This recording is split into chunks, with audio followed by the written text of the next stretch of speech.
everyone, Sheik here with another Transformers review, and today I'll be reviewing the Kingdom Rodimus Prime. And this one has repro labels. I did not do them myself, but it looks really cool. So let's get down to it. Obligatory product shot, or this would be a good product shot if he was released today, and to have the progression from Hot Rod into Rodimus Prime. Rodimus Prime is not actually that tall. It just looks better for the product shot. So if I move Galvatron back and scooch him forward, bring him down, that's about the height difference between Hot Rod and Rodimus Prime. This is the Matrix of Leadership that came with Galvatron, and this is the Matrix of Leadership that came with Kingdom Rodimus Prime. His holding the Matrix is pretty bad. It's sort of like when Optimus Prime, Series A6 Prime, holds his Matrix of Leadership. And for size comparison, here we have Galvatron standing next to the two. Even Rodimus Prime is pretty short compared to Galvatron. That's kind of a shame, but maybe it's because he's spread-legged just a little bit. So let's bring... Nope, still shorter than Galvatron. I mean, technically taller if you count the spoiler, but he is definitely smaller and less bulky than Galvatron. But obviously, Rodimus Prime is still very powerful, juiced up, holding the Matrix, and he obviously kicked Galvatron's behind and threw him out of Unicron. Now, as far as the size difference between Hot Rod and Galvatron, it's no wonder that Galvatron was very close to killing Hot Rod if it hadn't been for the fact that he was arrogant enough to be wearing the Matrix of Leadership around his neck, or else Hot Rod would have been scrap at that point. And for a comparison that is not include Rodimus Prime, just because now that I have all of them together, it may as well try to recreate the scene. It's very hard to do with the limited articulation or range of motion with the arm, but yeah, this is... And I also don't have the gun. I don't know why they didn't include that gun with this Megatron. I think they're supposed to have it with the battle damaged version. Obviously, neither he or Prime are battle damaged, but you can sort of recreate this scene. I am almost done with the comparisons. There'll be one more comparison after this, but Rodimus Prime is a little bit shorter than Optimus Prime, which makes sense in my personal opinion, even if they are supposed to be about the same height in the cartoon. I'm not exactly sure, but it makes sense as he is a sports car. Granted, he turns into the Hot Rod Winnebago as Rodimus Prime, but he's still like a smaller vehicle, whereas Optimus Prime is this big old truck, so it makes sense that he would still be bigger. So I don't have a problem with that. Now, Hot Rod's gun is a little long and skinny. I don't have that much problem with it. I think it's just supposed to be like a rifle version of Hot Rod's handgun, which would end kind of right about there. And I'm sure Rodimus Prime, the toy, also the G1 toy, probably had a gun similar to that as well. As far as like what you can do in robot mode, as far as like accessory stuff, he does have an opening chest to reveal the Matrix. It looks kind of weird, but then again, it's sort of like a hood popping on a car almost. Not exactly the same as in Optimus, but Optimus Prime... I mean, obviously, Optimus is going to be better in most... Well, there goes his Matrix. But the Optimus Prime generally, I think, does a lot of this stuff better because, you know, he's the OG and he just looks so clean. Anyway, but I think it's cool that they both have the ability to store the Matrix. So I think Optimus is going to go by for now. And for the last comparison, because I almost forgot about it, here we have him with the Titanium Rodimus Prime. I will say my used copy did not come with the gun. He does have a gun. I think it's a similar rifle to that. But, oh man, you can definitely see how much Rodimus Prime has come over the years. And I think, yeah, Titanium is definitely significantly heavier than this Rodimus Prime, than Kingdom Rodimus Prime. Yep, so that's it for that. Okay, so there is a couple more things that you can do, which is the, I guess, Arise Rodimus Prime clip-on like that, but, you know, for lighting their darkest hour. So I guess you could have, not really, so I guess you'd have to have him holding the matrix and the light emitting from it. It is a little unfortunate that you can't have him opening his chest and having the light of the matrix emit, but hey, it's something that you can do if you want to do it. But like I said earlier, him holding it just looks really weird because the single finger holding, and it's just so close together, it just doesn't look good. Now if it was like two halves with a center connected to this with like clear plastic, then maybe that would look a bit better. But let's go ahead and close this back up. I will say that is one of the things that bugs me about this mold, is that doesn't really tab into place. So if they do remake or redo him, not just retool, not just like a whole new mold for Rodimus Prime that's more tune accurate, I'm probably gonna pick him up, even though this one is really cool. I did buy him secondhand from Retro and Rad near New Cumberland in Pennsylvania, but it is a really cool retro toy / game store if you ever want to check them out if you're in the area. I was waffling over getting him the whole time because it was like they wanted $100.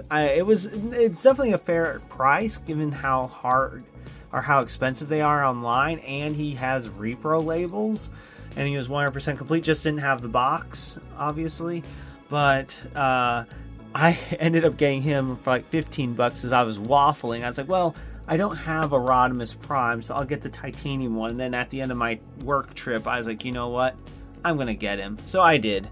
And so here I am with Rodimus Prime. The only thing I really don't like is the head sculpt. They just made him look way too old. There is a third party. Unfortunately, they're all like located in China, so I'd have to wait a while to actually get it. But of a new head sculpt that is more tune accurate. Obviously, it's a more mature looking hot rod, but it still has a youthful appearance, not this old grizzled warrior look that just looks tired. That's one of the things I like about Optimus Prime, is that even though he does feel like he's kind of older, he still looks pretty youthful. Articulation. The head is on a ball joint and a hinge, so I think that's probably for transformation, but he can look up and not down very much. Doesn't have much wibbly wobbly. Head can do a full 360, and I'm concerned about the repro labels coming off. Arms can go out not terribly far. They could do a full 360 if it wasn't for the spoiler. Does have butterfly joint, which is really nice. Not really any bicep rotations. Elbow like smack dab in the middle of the elbow, but he does have bend there. Over 90 bend at the elbow, which is nice. Wrist rotation and wrist bend. So considering this go all the way, I don't believe I've only transformed him once from car into robot mode, but I think that bend is only for articulation. I do like the shape of the hands. The fingers, the single finger is on its own, then like a little bit more like a mitt for the other three, sort of like with Optimus Prime. Has a waist rotation, although it does feel like it's a little bit too far forward, but that's also because the chest, the way it's lined up, it makes sense it's going to rotate at that point, and it might also be partly for transformation. Legs go forward that far, so pretty good flexibility there. With the backpack, can't really go back that far at all. He can't do the full splits, but he can still get a pretty good spread. Thigh rotation, over 90 bent at the knee on a double hinge, and ankle tiltage. I will say, I think this is where Hot Rod, or Rodimus Prime, has Optimus beat, is just the trailer. Like, the trailer is really cool. I'm not going to say that I don't like Optimus's at all, but he just has this huge double-barreled gun just sitting there, which I think is really cool. And the handles, he can grab them and operate them. And then I think this can also become like a mobile artillery unit because it does have treads. Standard place for it is with this down and just pegged in right there. And the repro labels, I think, is what brings the trailer to life. I probably wouldn't be as big a fan of the trailer if it didn't have all these really cool stickers on them. So that's pretty nifty. Definitely like those. And it just adds a je ne sais quoi to this set. The instructions aren't exactly 100% clear on what to do with this in all the configurations. I mean, there's only really two configurations. There's battle base mode and trailer mode. There isn't really like a repair bay thing, because I don't think that this can really stand up like Prime's trailer.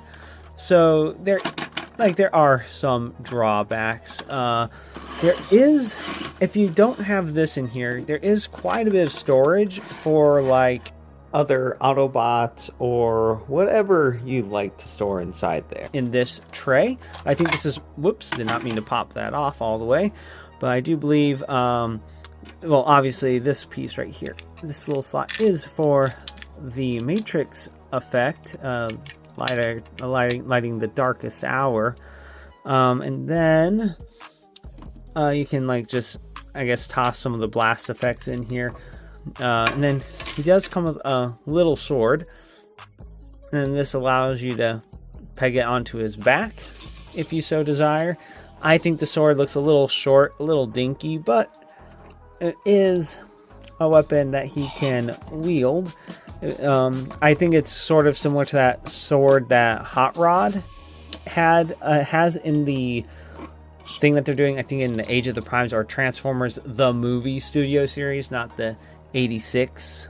So that might be what they're doing. I guess it isn't that dinky of a sword, but when you're used to big giant robots, you usually typically think of big giant weapons, not, you know, average or slightly smaller than average swords or blades. One thing of note though, when putting this back into the trailer configuration, is that you want to make sure that this is down before you push it in, because it does tab right into there. And then just, as you saw earlier, close it up.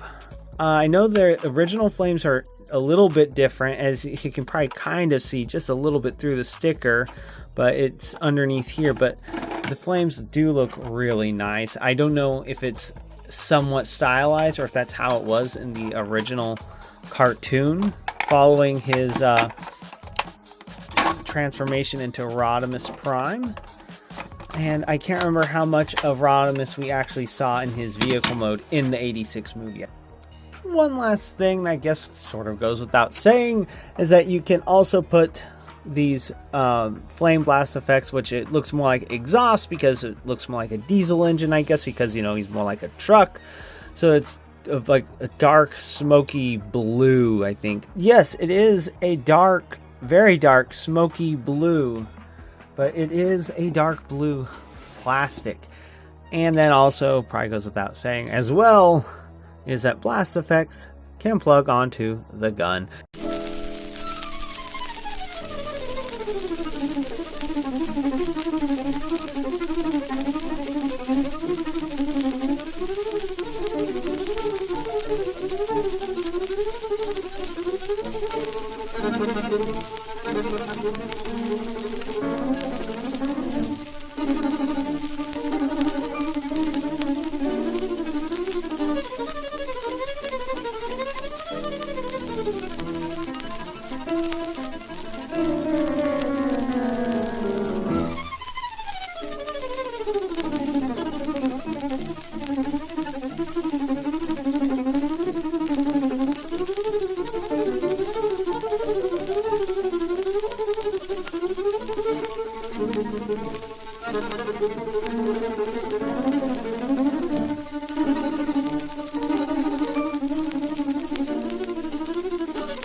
And here we have Rodimus Prime in his vehicle mode. The hardest part for me was getting the legs to scrunch up just right, but I managed to get it scrunched up just right after getting him mostly into his car mode. And I think that he looks pretty cool. I mean, not as hot roddy, but then again, he is no longer a sports car exactly. I would imagine that you can put these blast effects on the hot rod portion of the vehicle mode.